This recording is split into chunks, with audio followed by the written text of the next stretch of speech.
dentro do seu coração. Mensagens que chegam pela manhã, webradiovagalume.com, de manhã ao vivo até 10 da manhã, entre 8 e 10 da manhã no horário de Brasília, e depois reprises às 3 da tarde, 8 da noite, 3 da manhã. Eu, agora há pouco, aqui na rádio, eu estava falando sobre linguagem.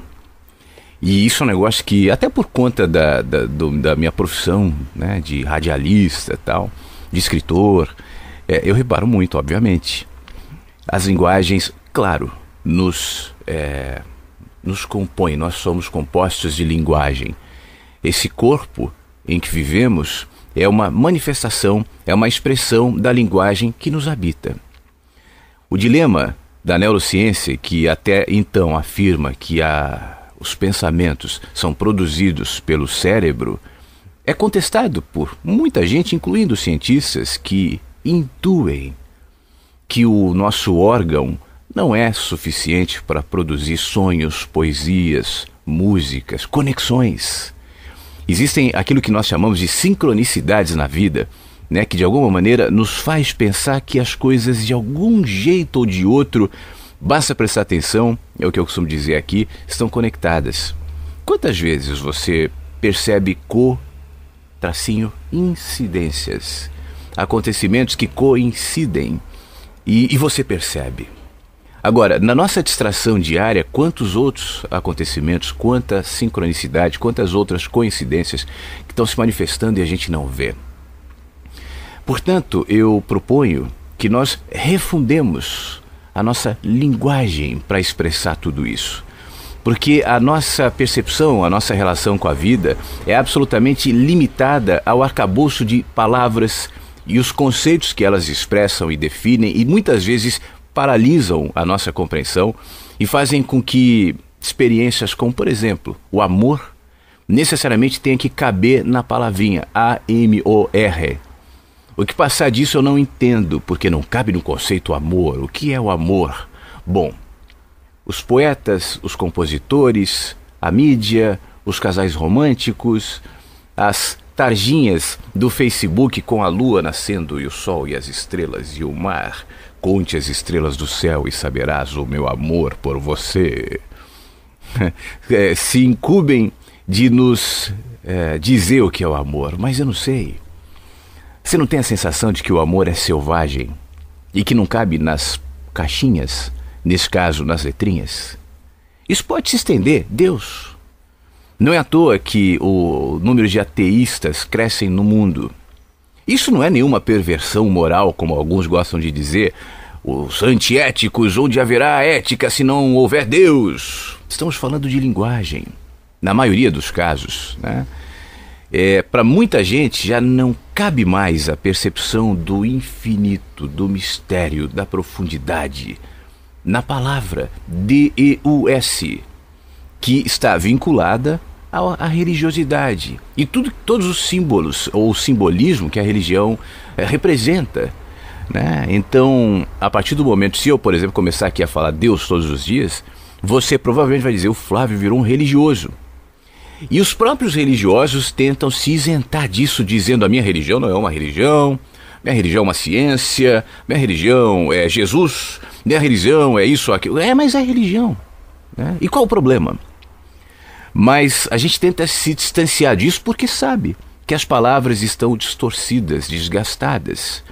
Agora, o grande problema é que nós pensamos a partir de palavras.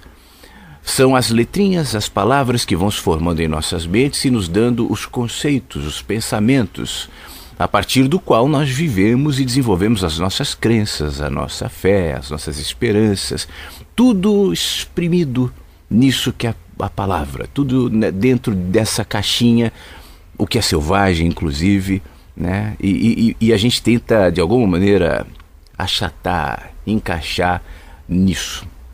Mas aí você diz, mas a gente vai se comunicar como? Telepaticamente? Pessoalmente, eu acho que nós nos comunicamos telepaticamente também. Pessoalmente, eu acho que existe uma infinidade de comunicações, de conexões, de interferências, da energia que eu produzo e você produz e a vida produz, de tangenciamentos que não se limitam ao nosso vocabulário. No entanto, a nossa distração nos faz fixarmos e somente ouvimos aquilo que sai em voz. Eu acho que não é à toa que os índios, por exemplo, que os seres ligados mais à natureza, os próprios animais, né, desenvolvem e demonstram claramente uma sensibilidade especial para coisas que nós, fixados em palavras, geralmente não demonstramos. Então alguém diz, os animais percebem com mais clareza quando vai haver um terremoto, um tsunami, uma tragédia. O índio consegue sentir o cheiro e perceber quando vai chover ou coisas do tipo. Fulano de tal tem capacidade de ler a mente, mas isso tudo é aqui, é para todo mundo. Por isso que eu pessoalmente não gosto muito dessa coisa, desse rótulo, dessa coisa de fulano é médium, fulano não é. Não, todo mundo tem potencialmente sensibilidade para tudo. A questão é que a gente não desenvolve a partir não de uma inserção religiosa, de um ritual religioso. Na minha opinião, o desenvolvimento das nossas sensorialidades tem a ver com a nossa abertura para a vida. Eu não preciso ir a um centro espírita, a uma igreja, um passe. Eu só preciso prestar atenção na vida, porque os índios não fazem, os animais não fazem. Índios até têm os próprios rituais, mas os seres mais sensíveis, mais abertos, que têm linguagem própria, e a linguagem do cachorro não é só o latido, a linguagem do gato não é só o miado, a linguagem do pássaro não é só o piazinho ali do pássaro, mas existe uma conexão, e quem convive com o animal sabe disso, que supera, né, a palavra. Por que não para a gente? A nossa dependência das palavras nos faz, por exemplo, vítimas de políticos, de líderes religiosos, de estelionatários e de tantos outros que usam a palavra bonita para nos convencer a ser o que não somos, para nos reduzir, para nos amedrontar, para nos aprisionar, para que a gente feche o calabouço da nossa mente. E por conta da repetição de determinadas palavras, amor, Deus, espiritualidade, fé, solidariedade, democracia, enfim, a gente vê hoje no Brasil, politicamente falando, um embate de slogans, de discursos, coxinha, mortadela, e fica nisso. E onde é que está a substância, a verdade, o conceito desses xingamentos? Por isso eu repito, eu proponho que a partir de você seja refundado o vocabulário, o seu vocabulário interior, para que você possa interpretar a vida não necessariamente a partir dessas palavrinhas tão desgastadas. O que é o amor? O que é Deus? O que é bondade? O que é ética? O que é amizade? O que é prosperidade? Quais são os valores que nós vamos criando a partir do desgaste disso? Eu vou ler um texto muito rápido, curto, do meu livro O Menino que Anseia pelo Céu, que fala sobre isso. Linguagens é o nome do texto. Eu peço que você me acompanhe aqui na programação da webradiovagalume.com, aqui, e reflita no que a gente está conversando. Ainda usamos a velha linguagem de ser. Expressões centenárias que se referem a outras paisagens. Tudo mudou. Vieram outras tecnologias, utopias desfeitas, olhares desviados para outros cenários, outros valores, outros humanos que tentam encaixar o que era antes tão fácil, tão simples, em um mundo complexo e cheio de ambivalências. O amor dos poetas que divagavam sobre a lua, os pensamentos do homem que chegava cansado em casa e abraçava a família, as crianças com suas calças curtas, a cidade que silenciava com a chegada da noite, as assombrações de uma realidade pré-científica, o canto do galo, Deus, fé, liberdade, pecado, virtude, esperança, futuro.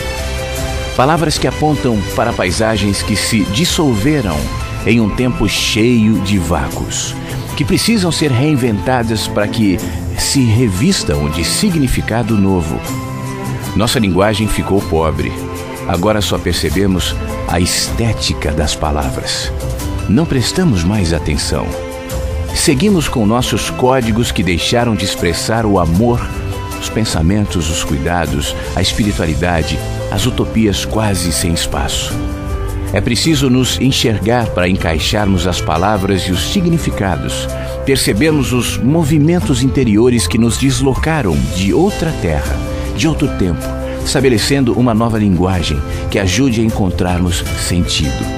É preciso construir pontes entre o que somos e o que fomos. Caminhos, novos olhares que se conectem a um tempo diferente e que, apesar da linguagem, ainda vivem dentro de nós.